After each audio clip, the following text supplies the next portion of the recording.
When I exited the apartment building onto the main road, it felt as if I was seeing the world for the first time. Many buildings along the main stretch of the road were looted. Several fires were smoldering with no one to put them out, and objects hung precariously from the high-rises.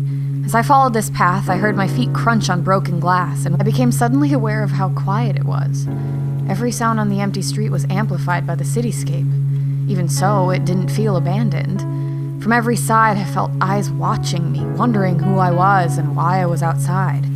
Every so often, I would turn my gaze quickly to try and catch a glimpse of the eyes I felt upon me.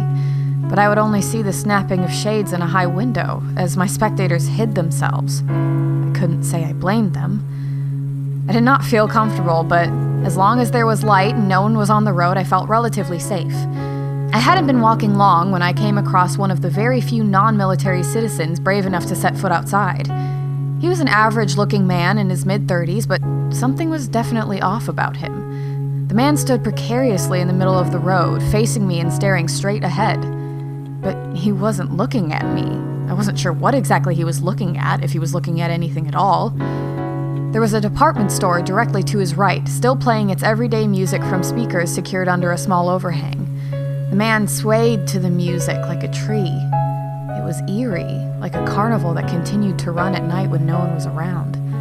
My mind started to race, and I realized that I hadn't moved since I saw him, like I was frozen. There was a car between us. It was closer to me, maybe 20 feet away, and positioned in such a way that I could simply duck down and he wouldn't be able to see me.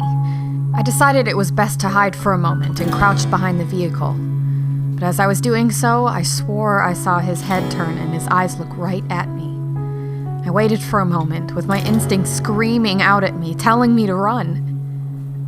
And then I heard it, like a low rumble, a laugh eerie and horrifying. All at once, I was not only certain that he was going to kill me, but that he was going to enjoy doing it. The eyes were still watching me from their perches in the apartments and businesses above. I could still hear the voice echoing around me like thunder. The disturbing laughter, it was emanating from the speakers at the department store.